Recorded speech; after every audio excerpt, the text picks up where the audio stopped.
गंगा हिमालय से बहती है, बहेगी।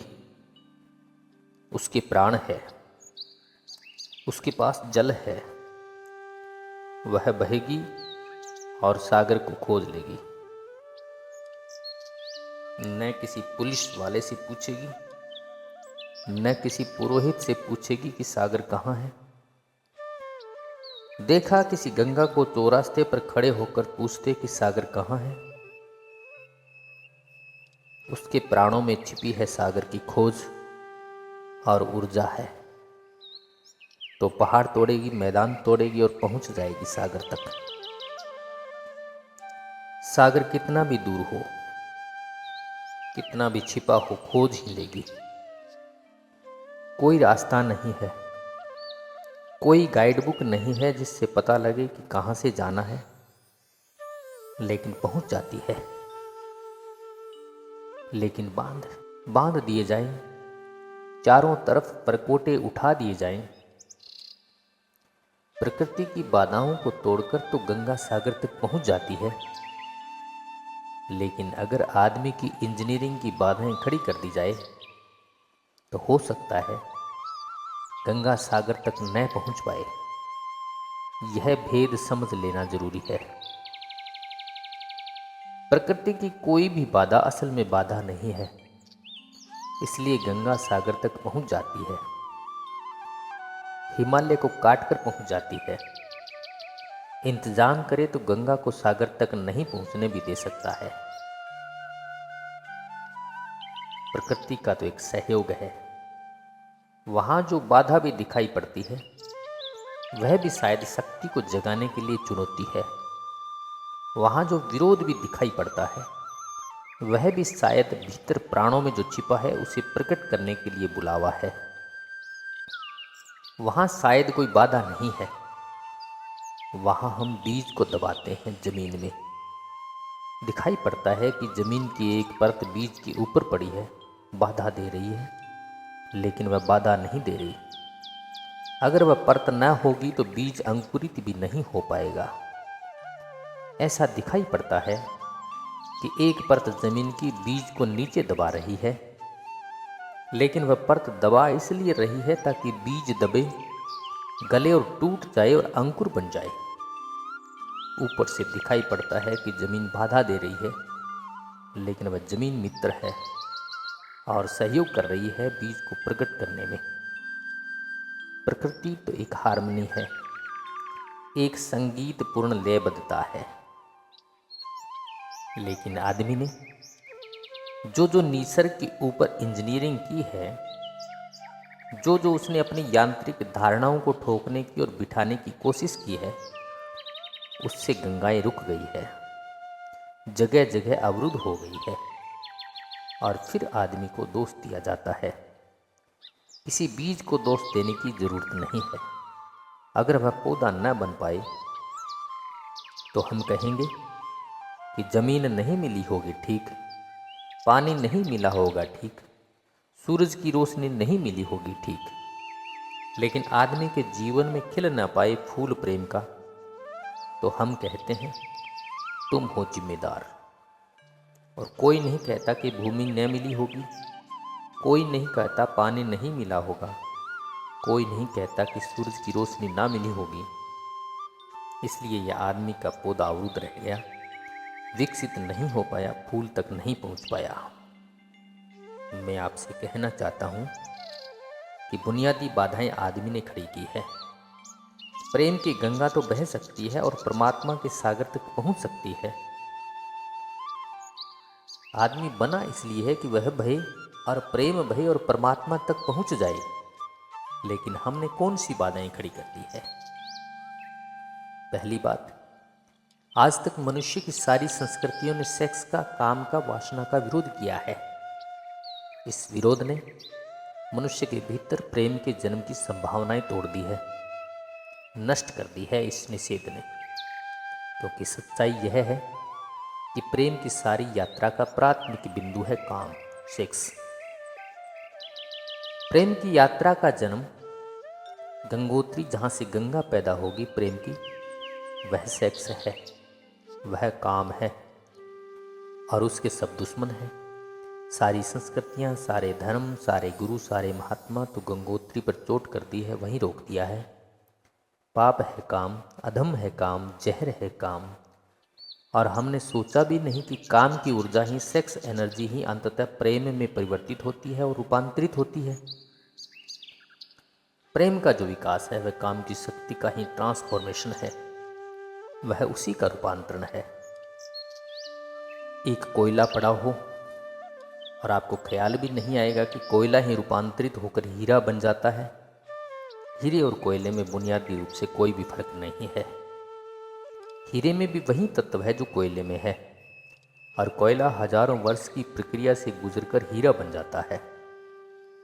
लेकिन कोयले की कोई कीमत नहीं, उसे कोई घर में भी नहीं रखता ऐसी जगह जहाँ दिखाई न पड़े, और हीरे को लोग छातियों पर लटकाते घूमते हैं कि वह दिखाई पड़े। और हीरा और कोयला एक ही है, लेकिन कोई दिखाई नहीं पड़ता कि इन दोनों के बीच अंतर संबंध एक यात्रा है। कोयले की शक्ति ही हीरा बनती है, और अगर आप कोयले के दुश्मन हो गए, जो कि हो जाना बिल्कुल आसान है क्योंकि कोयले में कुछ भी नहीं दिखाई पड़ता, तो हीरे के पैदा होने की संभावना भी समाप्त हो गई, क्योंकि कोयला ही हीरा बन सकता है। सेक्स की शक्ति ही, काम की शक्ति ही प्रेम बनती है, लेकिन उसके विरोध में है, सारे दुश्मन है उसके। अच्छे आदमी उसके दुश्मन है, और उसके विरोध ने प्रेम के अंकुर भी नहीं फूटने दिए, और जमीन से प्रथम से पहली सीढ़ी से नष्ट कर दिया भवन को। फिर वह हीरा नहीं बन पाता कोयला, क्योंकि उसके बनने की जो स्वीकृति चाहिए, जो उसका विकास चाहिए, जो उसको रूपांतरित करने की प्रक्रिया चाहिए, उसका सवाल ही नहीं उठता। जिसके हम दुश्मन हो गए हैं, जिसके हम शत्रु हो गए हैं, जिससे हमारी द्वंद्व की स्थिति बन गई है, और जिससे हम निरंतर लड़ने लगे हैं, अपनी ही शक्ति से आदमी को लड़ा दिया गया है। सेक्स की शक्ति से आदमी को लड़ा दिया गया है, और शिक्षाएं दी जाती है कि द्वंद्व छोड़ना चाहिए, लड़ना नहीं चाहिए। और सारी शिक्षाएं बुनियाद में सिखा रही है कि लड़ो। मन जहर है तो मन से लड़ो, जहर से तो लड़ना पड़ेगा। सेक्स पाप है तो उससे लड़ो, और ऊपर से कहा जा रहा है कि द्वंद्व छोड़ो। जिन शिक्षाओं के आधार पर मनुष्य द्वंद्व से भर रहा है, वे ही शिक्षाएं दूसरी तरफ कह रही है द्वंद्व छोड़ो। एक तरफ आदमी को पागल बनाओ, और दूसरी तरफ पागल खाने खोलो कि उनका इलाज करना है। एक तरफ कीटाणु फैलाओ बीमारियों के, और फिर अस्पताल खोलो कि बीमारियों का इलाज यहाँ किया जाता है। यह बात समझ लेनी जरूरी है। इस संबंध में मनुष्य कभी भी काम से मुक्त नहीं हो सकेगा। काम उसके जीवन का प्राथमिक बिंदु है, उसी से जन्म होता है। परमात्मा ने काम की शक्ति को ही, सेक्स को ही सृष्टि का मूल बिंदु स्वीकार किया है, और परमात्मा जिसे पाप नहीं समझ रहा है, महात्मा उसे पाप बता रहे हैं। अगर परमात्मा उसे पाप समझता है, तो परमात्मा से बड़ा पापी इस पृथ्वी पर, इस संसार में कोई नहीं है। फूल खिला हुआ दिखाई पड़ रहा है। कभी सोचा कि फूल का खिल जाना भी सेक्सुअल एक्ट है, एक सेक्सी कार्य है। फूल का खिल जाना भी काम की घटना है, वासना की घटना है। फूल में है क्या उसके खिल जाने में? उसके खिल जाने में कुछ भी नहीं है। वे बिंदु है पराग के, वीर्य की कण है, जिन्हें तितलियां उड़ाकर दूसरे फूलों पर ले जाएगी और नया जन्म देगी। एक मोर नाच रहा है, और कवि गीत गा रहे हैं, और संत भी देखकर प्रसन्न होंगे, लेकिन उन्हें ख्याल नहीं कि नृत्य एक सेक्सुअल कार्य है। मोर पुकार रहा है अपनी प्रेयसी को या अपनी प्रेमी को, वह नृत्य किसी को रिझाने के लिए है। पपैया गीत गा रहा है, कोयल बोल रही है, एक युवती सुंदर होकर विकसित हो गई है। यह सब की सब सेक्सुअल एनर्जी की अभिव्यक्तियां हैं। यह सब का सब काम का ही रूपांतरण है। यह सब का सब काम की ही अभिव्यक्ति है, काम की ही अभिव्यंजना है। सारा जीवन, सारी अभिव्यक्तियां, सारी फ्लावरिंग काम की है, और उस काम के खिलाफ संस्कृति और धर्म आदमी के मन में जहर डाल रहे हैं, उससे लड़ाने की कोशिश कर रहे हैं। मौलिक शक्ति से मनुष्य को उलझा दिया है लड़ने के लिए, इसलिए मनुष्य दीनहीन, प्रेम से रिक्त हो गया है। काम से लड़ना नहीं है, काम के साथ मैत्री स्थापित करनी है और काम की धारा को और ऊंचाइयों तक ले जाना है। किसी ऋषि ने किसी नववर या वधू को आशीर्वाद देते हुए कहा था कि तेरे 10 पुत्र हो और अंततः तेरा पति तेरा 11वां पुत्र हो जाए। वासना रूपांतरित हो तो पत्नी माँ बन सकती है, वासना रूपांतरित हो तो काम प्रेम बन सकता है, लेकिन काम ही प्रेम बनता है। काम की ऊर्जा ही प्रेम की ऊर्जा में विकसित होती है, फलित होती है, लेकिन हमने मनुष्य को भर दिया काम के विरोध में।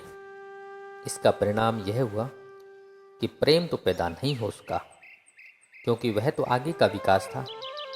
काम की स्वीकृति से आता प्रेम तो विकसित नहीं हुआ और काम के विरोध में खड़े होने के कारण मनुष्य का चित्त ज़्यादा से ज़्यादा कामुक और सेक्सुअल होता चला गया।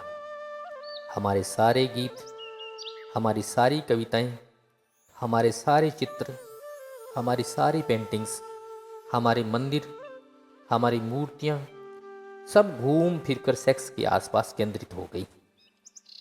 हमारा मन ही सेक्स के आसपास केंद्रित हो गया। इस जगत में कोई भी पशु मनुष्य की भांति सेक्सुअल नहीं है।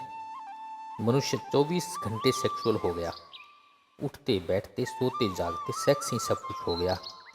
उसके प्राण में एक घाव हो गया, विरोध के कारण, दुश्मनी के कारण, शत्रुता के कारण।